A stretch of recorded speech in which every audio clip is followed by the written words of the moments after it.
Okay. So again, this is my first time at teaching this, so you got to be a little bit forgiving with me. We talked about air and the introduction of air and oxygen into the fire and what it ends up doing. Obviously, the more air, the more fire growth that we're going to have. It's very basic. If I close it off, what's the fire going to do? Decay. It's going to decay. It's going to suffocate. Close it off right now, in incipient stages, she's going to die on me. Okay? If we give her air, she's going to breathe. These fires, it's analogous with being a lung capacity. The more that we breathe in, the more that fire is going to push out. Okay?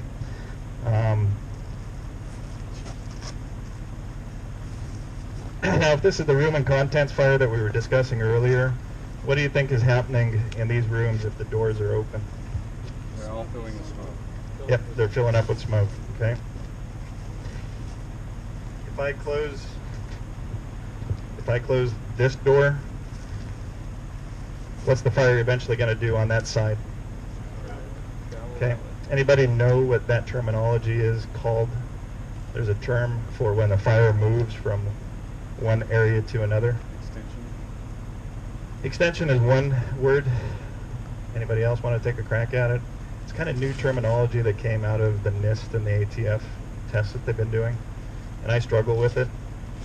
They refer to this as flow path. So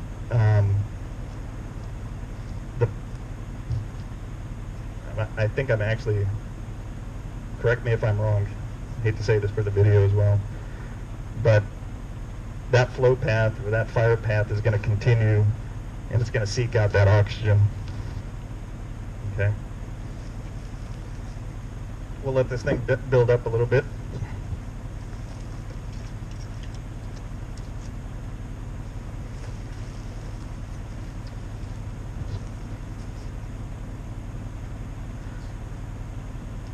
This building also represents what most of the houses are built with here in Leavenworth and across the United States. What do we call this material? OSB. And what does OSB stand for? Oriented strand board. Okay. And what does it really consist of for those that don't know? Particles of wood glued together. Yeah. Chips and glue. Chips and glue. Okay. And the products of combustion that we have in a building today, what are they mostly made out of? Okay, plastic. Materials. So let's go ahead and throw in.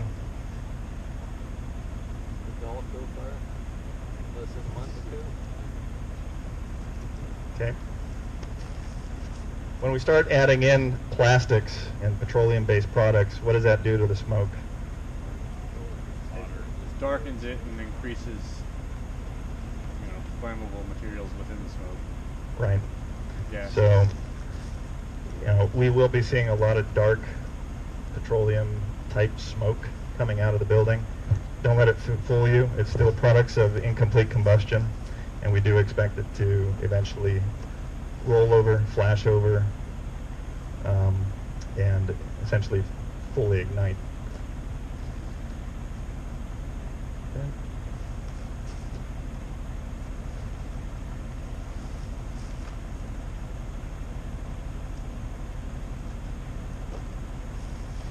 One of the problems that I've seen online that everybody struggles with is getting the fire to eventually start taking off.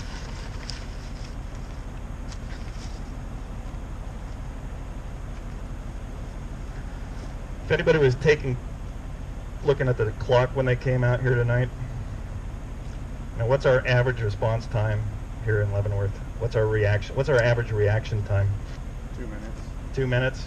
Our reaction time is from the time we get the call to the time that we actually get our bunker gear on and get in a rig and start responding. Not in bed. If we're not in bed. 1 a.m. That's honestly in a perfect world environment. And our response times, what are those usually end up being? 8 to 10 minutes. Depends where you're going. Depends where we're going. Obviously, it's a lot less if we're going across the street. but if we're going up the chump stick, it could end up being a long time. So this is actually pretty realistic of a fire in the incipient stages that we could find anywhere USA if it wasn't obviously meant to be torched and burned down. There's usually a pretty slow build-up time. One of the things that I want you guys to learn from, for those that are involved in prevention, where's the most risk in this building right now? If you're a resident of Palmer's Dollhouse. The higher up you are, the worse off you are. Okay, if you're in the room, I'll give you that credit. You're in the high risk area. But eventually, what's going to kill you? Smoke. Smoke. Okay. If that door is open and there's an open stairwell to the second floor, you know what? If people are sleeping upstairs and they don't have smoke detectors, what's going to happen? They're gonna die. They're probably going to die, right?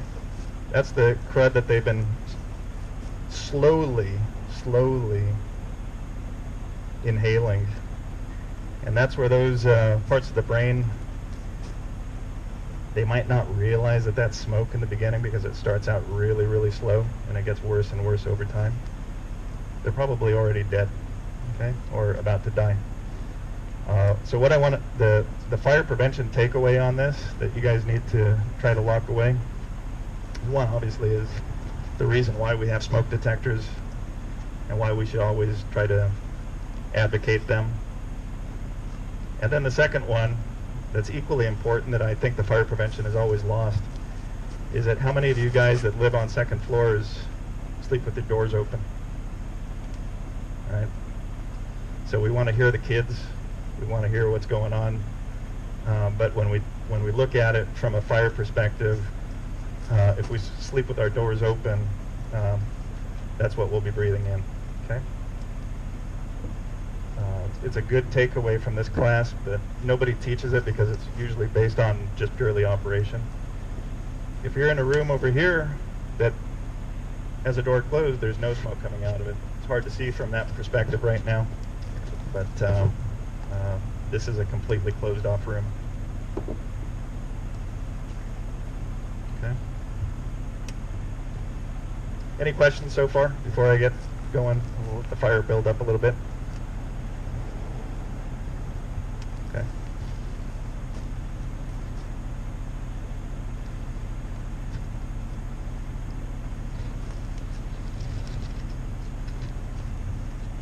So right now, if we arrive and the glass hasn't broken, we're seeing dark, crazed glass, possibly in a bedroom, and we know when we do our 360, and the only discoloration we see is on this window, we know if we break that glass and open that up and provide oxygen to it, what the net effect is going to be. We're going to be opening up, the fire is going to breathe in, and it's going to want to push out fire. Okay. Back in the day, we used to call this entrainment. Nowadays, it's called the neutral plane. If you want to be a scientist, it's called the thermal buoyancy. And what it is the equalization of air that's going in on the bottom. You see how it's no air on the bottom, smoke coming out on the top? That middle point is called the neutral plane, or the thermal buoyancy. It's the equalization of positive pressure gases up above and air that's coming in from down below. Sorry if I'm repeating myself, but back in the day we used to call that entrainment. For those that have been around for a long time, it's funny how the terminology ends up changing over time. A lot of it, it's like Starbucks coffee. I think we've all been drinking coffee, but somebody comes along and calls it Starbucks, and then there's a new marketing ploy. All of a sudden everybody's really excited about it. Okay. I'm going to close that down. I've now opened up the door. Let's just call this the living room.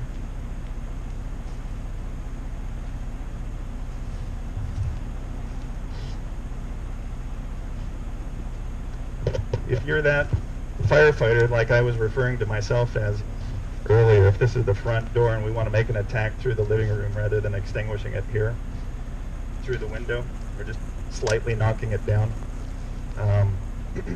what we're doing now is we're pulling the fire towards the entry point. If you're going in here and dragging hose in this way, you got to understand that not only are you adding a lot of oxygen into the fire, but you're actually drawing the fire towards you. Okay, light smoke. From your vantage point over there, you're probably seeing some flame that's starting to come into the living room area. Okay, it's going to grow. Smoke on the second floor, it's continuing to go up, right? Convective heat, it's rising. Smoke is going up.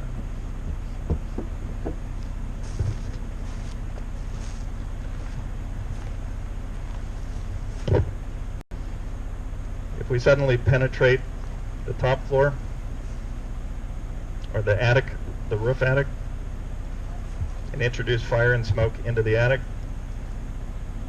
we're basically creating that chimney to go all the way up. Okay. Got to give it a little bit more air here.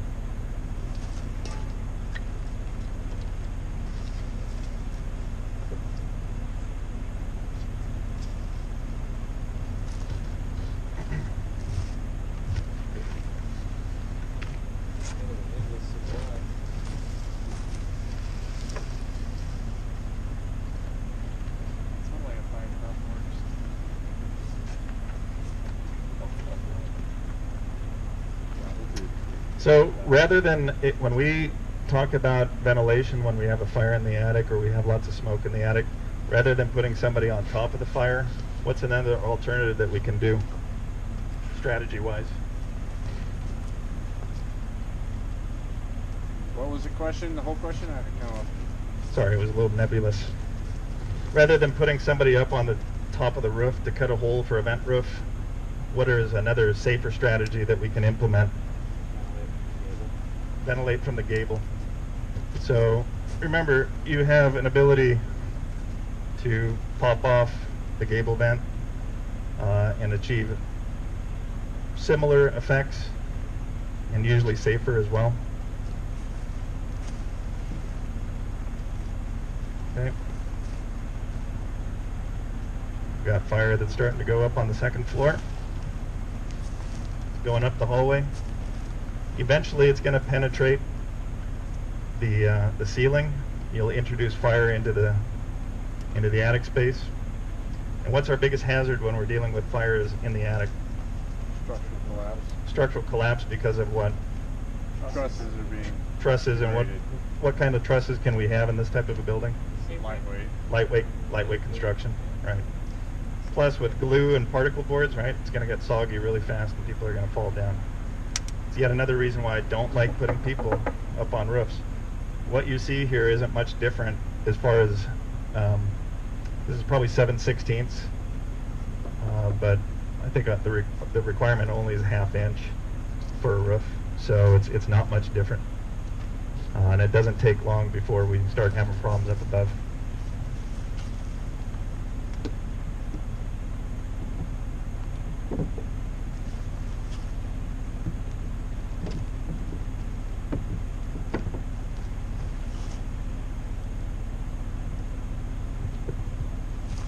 Okay. Light wispy smoke showing up. See how it's getting darker? Pretty heavy, pretty Will, can you man one of the piss cans? Okay, check it out.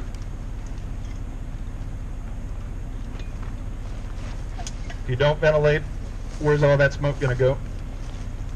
If it just continues like that. build up right It's down. going to pressurize the structure. Okay, it's going to keep pressurizing the structure. What's going to happen? It's going to get trapped here. It's going to push lower and lower. It's going to push down, right? Pushing further and further down. Eventually, if we don't take care of it, what are the next stages of these fires when the smoke starts getting darker and darker? Flash over. Okay, what we see before we see flash over if we're on the interior? Turbulent smoke. Turbulent smoke, but rollover, which is a little bit different than flash over. I'll gate it down a little bit. This is actually lasting much better than most of the polymer houses that I've seen burn. thanks in part because of the pine needle. But this is a reality. This isn't much different than the video that we saw on the inside, right?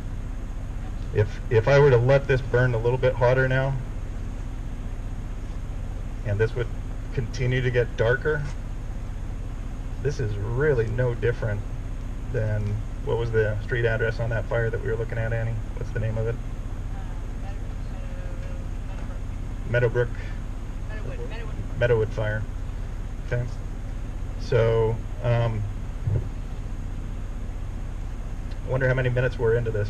Anybody want to take a guess? Yeah, 10 to 12. Okay.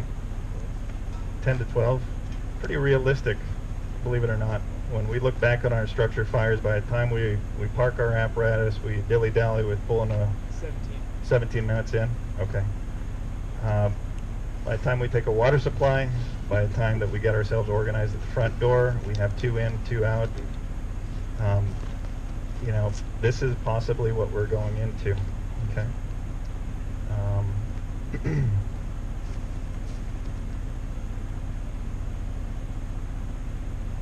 Okay. Still don't have the fire development that I want.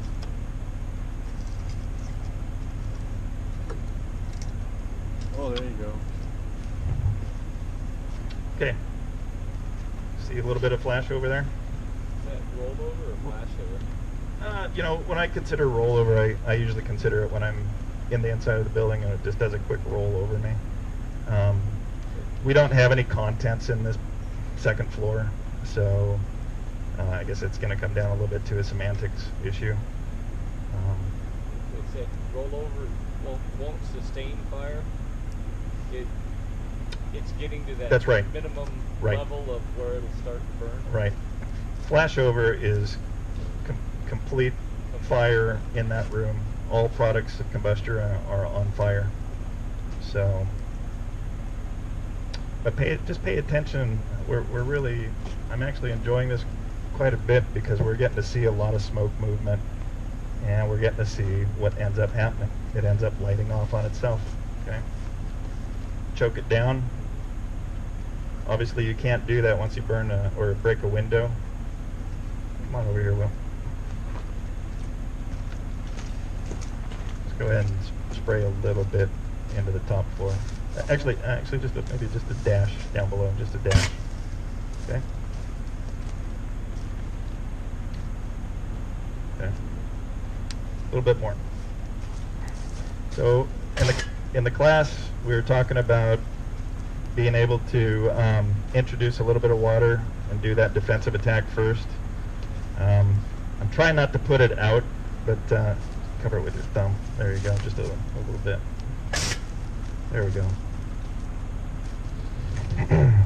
This might be just enough to give you time to get in and to get yourself assembled and go in and put out the fire. I know the thoughts that are going through your mind right now. Look at it breathing. It's breathing in. It's inhaling now. Entrainment. It's pretty cool, huh? Give it another quick dash. A little bit more. Okay. And go ahead and knock that down as well.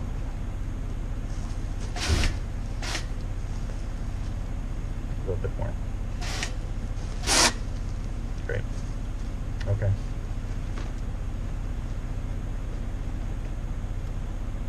Whew. See if we can get this thing going again.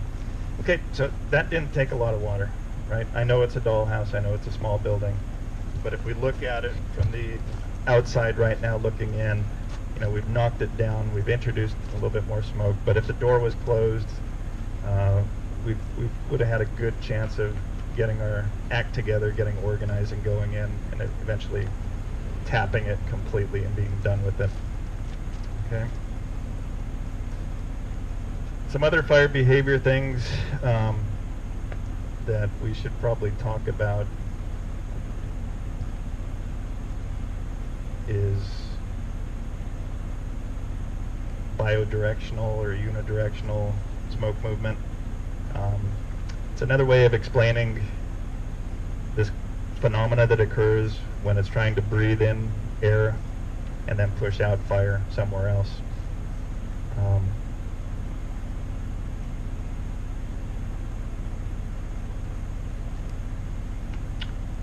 Unlike a lot of the other Palmer dollhouses that are online that we can watch and see, I lined this room with sheetrock, so we're able to get a little bit better dynamic out of it.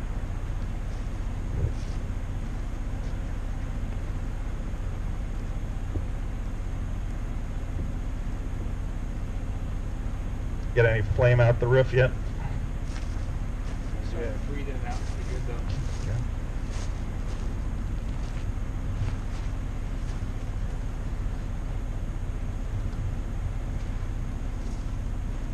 There it is. Okay, if we start ventilating it a little bit differently, you can see how the change of ventilation, if we went up and open the roof up, the flames might not have been coming out of the window and might just start going out the roof. We're trying to change it from going this way into another bedroom and forcing it out another roof. Okay. This room here, still survivable, possibly, has nothing as far as smoke is concerned in it because the door is closed. This is yet another preventable tip that we can pass on to the public with the skills that you're learning tonight. So why don't we go ahead and introduce a little bit of water and a little bit of steam on the second floor. A little bit more. Okay, a little bit more.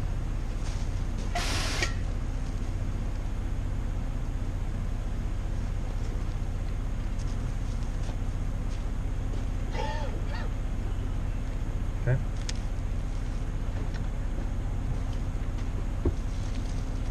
If we change it yet again, and we don't ventilate, the fire is going to go towards the path of least resistance.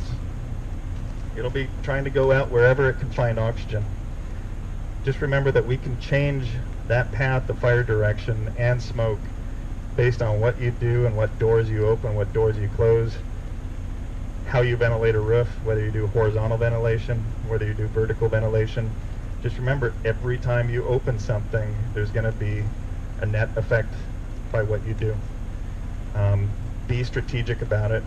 Don't be like me, what I was referring to earlier, and just being full of adrenaline and rushing in and just having fun, but not being tactical about your decision and being strategic about what the net effect is going to be.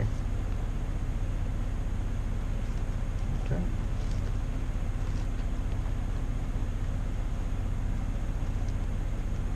Annie, did you put fire retardant in this thing? It's burning perfect. So. Yeah.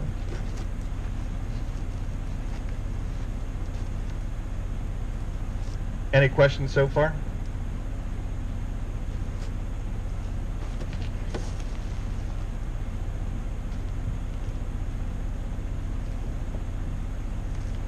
Go ahead and extinguish that. And give a little bit in here, just a little tad, outside wall. Okay.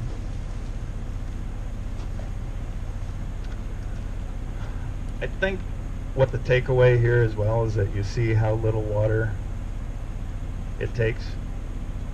And remember what we were talking about in the classroom earlier about how we can prevent loss. We always think we're doing the best good when we run in with an 1 3/4 line. We take it through the front door like we used to be trained in the old days.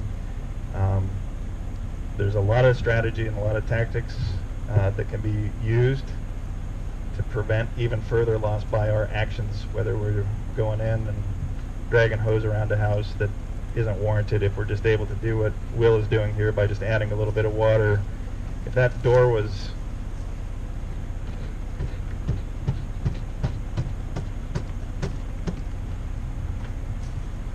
closed, that fire is going to be contained to that room, that smoke is going to be contained to that room, and it won't affect the others as badly. Okay. I think at this point it's already started to burst through the floor. Should have been hammering home that effect a little bit earlier. Any questions? I'm wanting you guys just to sit and take this all in like a sponge. We don't get this opportunity very often to see what ends up happening. We always come when things are fully involved and there's people screaming and you got adrenaline running through the system. But it's kind of fun to watch the development of fire in this type of perspective. You know, you take into consideration all the crap that you have at home right now in your house. Hey, Chief, you got a question? Yeah. Can't see everybody. Yeah.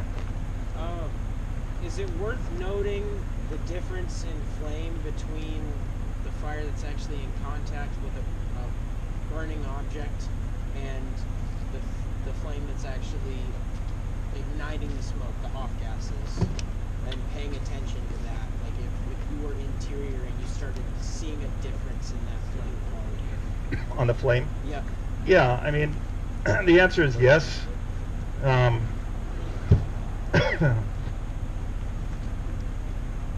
Less so on a residential fire than a commercial fire.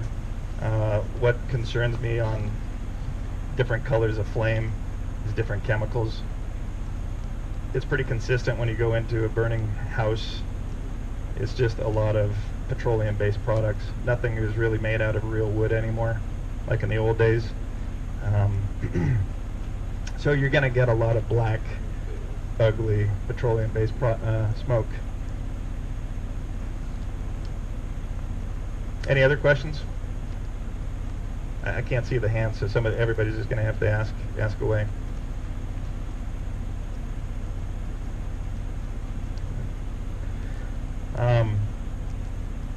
If this house was built in 1930, let me ask you a trivia question.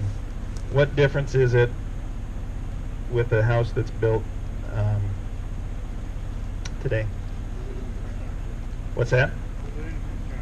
Balloon construction. Great. Who wants to take a stab? Balloon construction, I'll just go ahead and answer it since we're on video. The balloon construction is actually, in older houses there was no requirement for fire stops between floors. You would have long continuous 2x4s or framing that goes up in the building, which would go right essentially up into the attic. And it was a path of least resistance for the fire to go up and get immediately up into the building, or into the attic like that. Okay. So the smoke just ignited. Okay. Let's go ahead and hit it a little bit. See if we can cool her down a little bit more.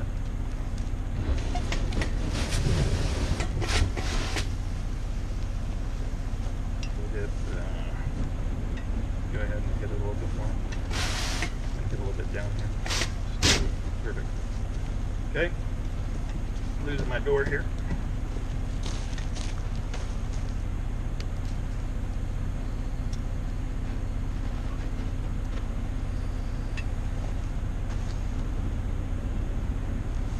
You guys see that? Go ahead and hit it again.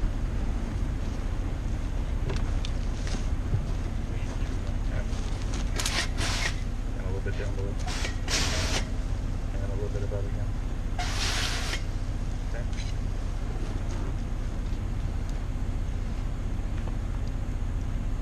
And hit it again. We can do this a few times. Knock it down a little bit more.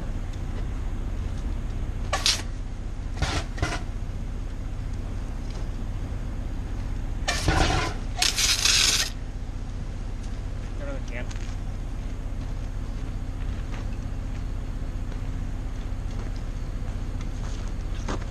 Your outside wall, outside. Got the outside going. Yeah. Go ahead and knock her down a little bit. Use your thumb, cover it up a little bit, spray it.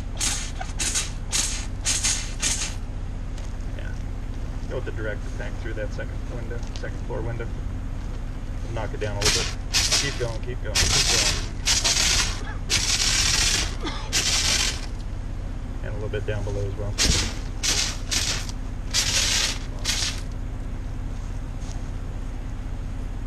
Just keep hitting her down below. Catch some steam up. There we go. She really wants to burn tonight. Go ahead and just keep attacking it down the float. Okay. Sorry guys, I'm losing my flame here. I think you got to see it a little bit earlier, right? How the incomplete combustion, how we just add a little bit of flame and how it takes off right away. It doesn't take much. Again, the smoke is combustible. If I can find some more smoke, we can probably light it off.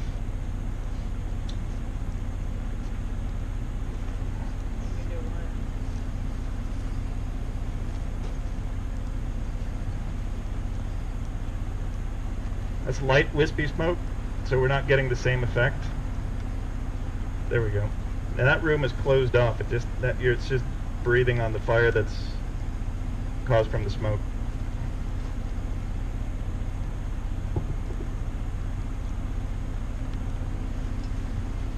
The back's going too. Okay.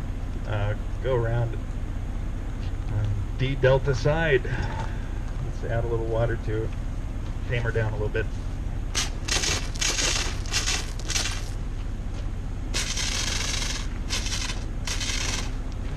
Great. Spreading from that side down. Keep going a little bit more. Let's go ahead and tame her down a little bit more and let it just keep smoking. Great.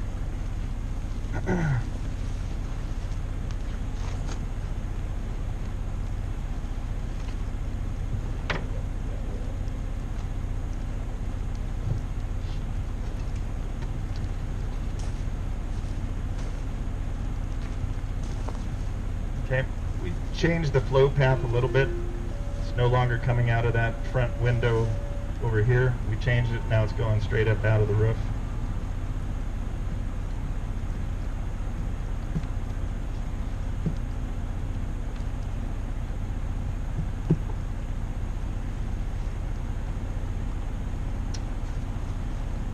Again, if it wasn't us that vented the roof, there's really no reason to go up and start doing more ventilation on this side, okay? You'll see a lot of YouTube videos, people trying to capture that Hollywood moment. I'm trying to prevent that here. There's absolutely no reason to go up on the roof, start monkeying around and trying to do any type of vertical ventilation.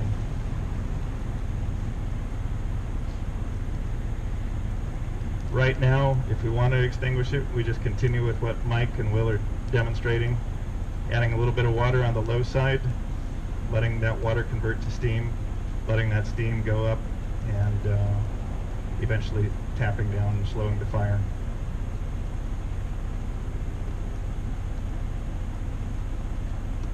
So, even now, let's go ahead and introduce some more water on the low side, Mike. You probably have the most water.